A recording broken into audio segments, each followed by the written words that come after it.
عصر كابتن عصام فتاح. يعني كابتن عصام فتاح بيكلمنا كعصر بطليموس الاول. انا داخل اتكلم عن عصر الكابتن عصام عبد الفتاح في التحكيم ومكبر القصه جدا، وتيجي في النهايه يقول لك اصل الحكم ده زي الدكتور والمباراه دي لما حرارتها بتسخن اديله خافض حراره. ده العصر بتاع كابتن عصام.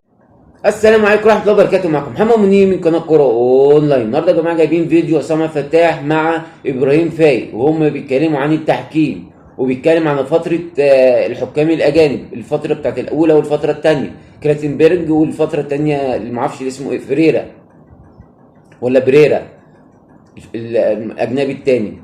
طبعا احمد اسامه وفارس ما سابوهوش في حاله، طلعوا غسلوه ونشروه، يعني غسلوه ونشروه. هنشوف الفيديو بتاع عصام فتاح، وبعد كده نشوف غسيل ومكوى من احمد اسامه وفارس لعصام عبد الفتاح.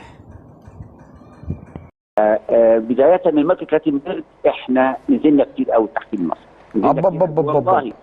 والله انا مش بتجنى على احد. نزلنا كتير. نزلنا ده احنا صرفنا كتير قوي يا كابتن عصام. ننزل ازاي؟ صرفنا كتير، وكانت مصاريف الحقيقه يمكن انا الناس بتعاتب عليا لما اقول ان التعاقد مع الراجل ده كان يعتبر جريمه. دي حقيقه يعني، وان الناس تتحاسب، وانا عارف ان اتحاد الكوره ملوش ذنب، عشان اقول لك من الاخر يعني. لا ما ترميهاليش كده وتسيبني. لا ما تسيبنيش في نص البحر انت بتقول الناس تتحاسب وبعدين تقول لي اتحاد الكوره ملوش ذنب. مين اللي جابه بقى؟ ما هو مين اللي جابه؟ الله اعلم يا ابراهيم، الله اعلم. بس انا اعتقد من وجهه نظري اتحاد الكوره ملوش ذنب. ياخد بس مني كلام، انا هقول اللي اقدر اقوله، واللي مش هقدر اقوله مش هقوله. خايف من مين؟ ايه؟ خايف من مين؟ مش عايز تقول؟ مش خايف من حد، ولكن اللي انا بقوله لك ده هو الحقيقي. طب عامل حساب مين؟ بلاش كلمه خايف، عامل حساب مين فمش عايز تقول؟ لا والله مش عامل حساب لحد، ولكن بص يا ابراهيم، انا هقول لك كده وحط 100 خط تحت اللي هقوله ده. نسيب الكوره لاهل الكوره. نسيب الكوره لاهل الكوره. بس كفايه كده، والناس لازم تفهم، مش لازم كل شيء في مصر يعني اقول ايه، مش عارف اقول ايه. خلوا على الاقل يكون هناك مستشارين رياضيين. ايوه يا كابتن عصام. تفهمني يا ابراهيم بقى زي ما تفهمني. انا بقول لك كلام والله. يعني اتحاد الكوره مش هو اللي جاب كلاتنبرج يعني؟ اعتقد لا. بتعتقد لا؟ ومين اللي جاب بيريرا؟ طب هم ما جابوش كلاتنبرج ولو انه يفضل علامه استفهام. مين اللي جاب مين اللي جاب بيريرا؟ القصه نفس اللي جابوا كلاتنبرج، ولكن انا ما عنديش اعتراض على ان في خبير اجنبي موجود. ما عنديش اعتراض، بس الخبير الاجنبي يعني لما جينا نفكر في البدايه اسالوا اهل الذكر. يعني معروف مين افضل محاضرين في العالم، معروفين بالاسم، هجيب واحد منهم. يا سيدي بلاش مصري، هات واحد اجنبي. عارف القصه في ايه يا ابراهيم؟ القصه كبيره قوي، كبيره جدا، القصه كبيره، ولكن لا انا ولا غيري هيقدر يتكلم فيها بشكل واضح، لان احنا مش عاوزين نصلح تحكيم. من قبل ما المباراه تبدا، وانت كدورك كحكم بتدير المباراه، واداره المباراه بتبدا من قبل. الاحتواء ده سمعناه امتى؟ بتوصل 3-0، لان الكلمه دي طلعت والزمالك اللي انتهت 5-3، ان طلعت 3-0، طلع قال انا قلت الحكام المساعدين وتقنيه الفيديو حان وقت الاحتواء واحتواء المباراه. قالها امتى؟ قالها وهو بيسمع عادي جدا من حارس مرمى نادي الزمالك وقتها ابو جبل، وهو بيقول له انت عايز المباراه تخلص لحد كام؟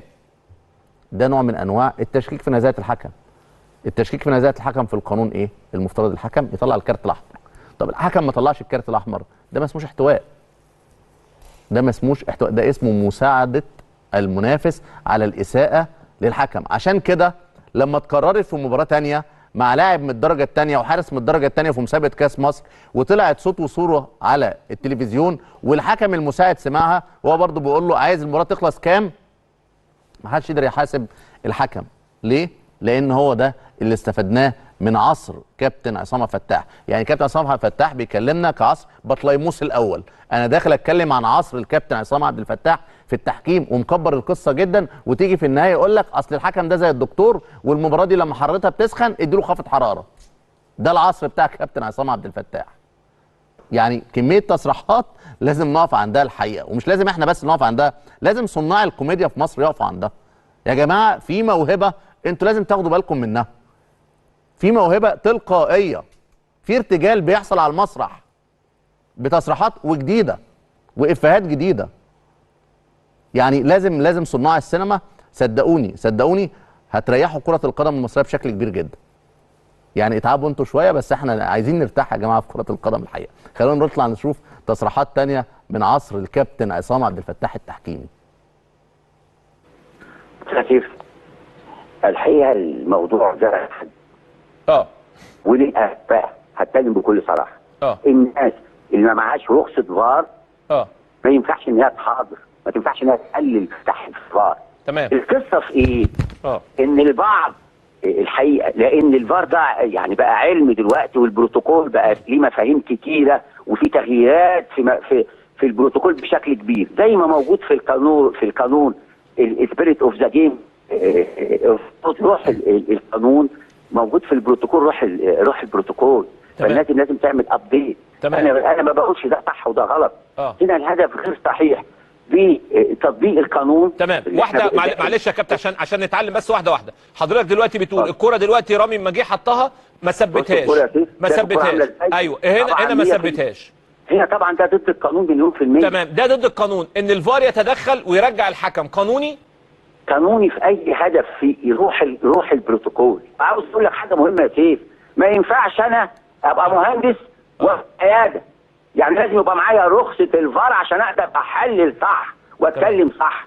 انا مش ضد حد، بالعكس. تعالى انا قلت لهم نعمل دورات ونثقف نفسنا ونعمل ابديت لمعلوماتنا اول باول. تمام. اذا النهارده القانون بيسمح للبروتوكول ان يرجع اللقطه تاني، صح كده؟ روح البروتوكول يرجعها لفين بقى يا كابتن؟ روح يا شيخ، روح البروتوكول. طبعا ده لو شفتوا التصريحات اللي بتطلع خارج اطار المألوف هتلاقوها دايما مرتبطه باخطاء تحكيميه ضد النادي الاهلي. ليه؟ لان انت لو اتكلمت بالقانون لازم تقول ان في خطأ تحكيمي حصل ضد النادي الاهلي. يعني لما تيجي تقول المباراه الحكم زي الدكتور والمباراه لما بتسخن يديله خافض حراره، طلعت فين؟ طلعت في احتساب ركله جزاء اختلف عليها اصلا محمد عادل مع كابتن عصام فتاح. واحد قال شوف شده من الفانيلا ازاي، والتاني قال اصلا اديتها على ايه؟ عرقله، اللي هي كانت عرقله حمدي فتحي لعلي معلول. ما عايزين نداري على اي حاجه، فيطلع التصريح بتاع الاحتواء. تعالى لكره هدف ما ينفعش يتدخل فيه تقنيه الفيديو على الاطلاق، لان ده اسمه استمرار لعب. فده شغل واضح لحكم الساحه اتورط فيه امين عمر لما كان حكم ساحه، وطلع للحكم تقنيه الفيديو واحتسب او الغى هدف وانتهت المباراه بالتعادل. فالكابتن عصام عبد الفتاح هيقيفها ازاي؟ فطلع بروح البروتوكول. وطبعا الكابتن عصام عبد الفتاح هيطلع يقول ان احنا مش هنفهم حاجه وملناش في التحكيم، وما ينفعش يا سيف نجيب مهندس ونشغله حاجه ثانيه. وتقريبا الكابتن عصام عبد الفتاح داير على كليات القمه كلها، دكتور لمهندس. لكن اكيد احنا لو رحنا لخبراء التحكيم هيقولوا كلام افيد من الكلام اللي قاله الكابتن عصام. والله يا كابتن عصام اتعبت من بعدك. يعني القصه بصراحه يا جماعه صعبه جدا. يعني اربطوا قصه روح البروتوكول بالرد اللي هنجيبه ده باساس اللي احنا قلناه، اللي هو ايه؟ التحكيم كان وصل 8 من 10. واسال اي حد من خبراء التحكيم اللي موجودين وقتها هيقول لك ده افضل عصر في تطوير التحكيم. انا حسيت اقول ده عصر الاسره الثانيه اللي هو عند القدماء المصريين، اللي هو عصر وضع اسس الحضاره المصريه القديمه. يعني هو ناقص يقول انا العصر ده اللي علمتكم فيه تحكيم. طب تعالى نشوف الخبراء، وهنرد بخبراء مختلفين بدايه من اللعبه اللي كان اسامه بيتكلم عليها بتاعت روح البروتوكول، ثم نشوف عندنا 3 خبراء تحكيم هما الاشهر وهما اللي موجودين على الساحه يعني، وطبعا كثير من الخبراء الاخرين، ولكن احنا بنتكلم عن قنوات مفترض ان هم خارج قناه الاهلي. نشوف اول رد كان من بدايه لعبه روح البروتوكول. وادي معانا اول واحد كابتن ياسر عبد الرؤوف قال ايه عن العصر الذهبي للتحكيم المصري وادارته. سؤال مباشر، اللقطه كل مصر شافتها، هذا الهدف صحيح ام لا؟ هذا الهدف الذي تم الغائه للنادي الاهلي صحيح ام لا؟ يعني اعتقد ان كل اراء احنا سمعناها والاجماع على راي واحد بس، ان حكم الفار ما كانش يجب عليه ان هو يتدخل في الحاله دي لان دي مش من واجباته، وان بروتوكول الفار نص على الحالات اللي يتدخل فيها حكم الفار وعلى الحالات اللي هو يمتنع فيها عن التدخل. طيب للاسف هو طبعا ما كانش موفق وتدخل فيها حكم الفار وخلاص يعني ولغى الجون، وطبعا الالغاء غير صحيح يعني. هل هناك ما يسمى، دايما احنا بنسمع روح القانون، هل هناك ما يسمى في كرة القدم بالبروتوكول وروح البروتوكول؟ هل كده؟ هل في حاجة اسمها كده ولا لا؟ طيب في كتاب قانون بيتكون من 17 مادة، وبعدين في حاجة اسمها مصطلحات وتعريفات وفهرس وكل الكلام ده. من ضمن كتاب القانون في جزئية موجود فيها حاجة اسمها روح القانون، ودي مكتوبة وخلاص واصبحت من ضمن الكتاب. البروتوكول لما اتضاف ودخل تقنية الفيديو خلاص موجودة واتحطت برضو في الكتاب. فأي مصطلح أو أي كلمة بتطلع لازم تكون مكتوبة في الكتاب. يعني الحمد لله أعتقد إن أنا متابع، أعتقد إن أنا محاضر، ما سمعناش قبل كده عن حاجة اسمها روح البروتوكول. سمعنا عن روح القانون إنما روح البروتوكول تحديدا لا. مفيش وإلا حاجة كان هيبقى في روح المادة الأولى وروح المادة الثانية وروح المادة 17. يعني خلينا كابتن ياسر عبد الرؤوف اللي عادة ما بيطلقش هذه الإفيهات قال لك أنا دورت في الفهرس، دورت في الصفحات الجلدة للجلدة، رحت شفت مفيش كلمة روح البروتوكول. وادي ده واحد من الخبراء اللي انت قلت اسأل اي حد من خبراء اللعبة هقول لك 8 من 10 افضل عصر لتطوير التحكيم. انا قلت خلاص يعني امين عمر ده ادار 2 نهائي كاس عالم واحنا مش عارفين. يعني حكامنا كانوا حكام النخبة في افريقيا مع الكابتن عصام عبد الفتاح. نفسي الاقي دليل، يعني نفسي الاقي امارة بنتكلم بيها بورقة وقلم. الراجل قال لك مفيش. ولو احنا هنعمل كده نعمل روح المادة الأولى، روح المادة الثانية، روح المادة الثالثة، روحنا اللي هتطلع.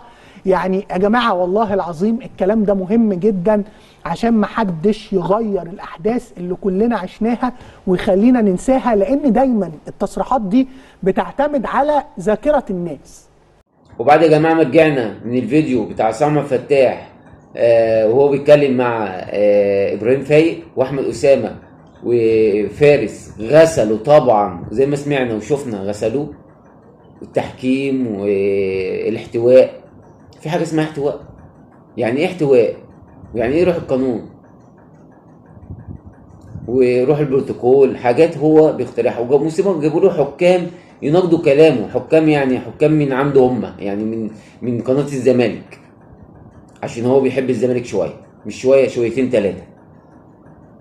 وهو زعلان ومحروق ان الاهلي هو اللي مشاه.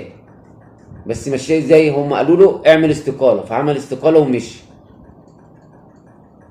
فهي دي اللي غيظاه قوي واللي وجعاه قوي. ويقول لك اتحاد الكوره ما جابش حكام ولا التانيين جابوا حكام. امال مين اللي جاب الحكام؟ الاهلي يعني هو اللي اتعاقد مع بريرا ده، بريرا كلاتنبرج، هم الاهلي اللي اتعاقد معاه؟ يا جدع حرام عليك، عيب عليك. ويقول لك انا مش عايز اتكلم، مش عايز اقول. بس احمد اسامه وفارس غسلوا، ودي كفايه عندنا. وبكده يا جماعه تكون خلصت حلقتنا. وما تنسوش اللايك والاشتراك، والسلام عليكم ورحمه الله وبركاته. وما تنسوش الصلاه على النبي عليه افضل الصلاه والسلام.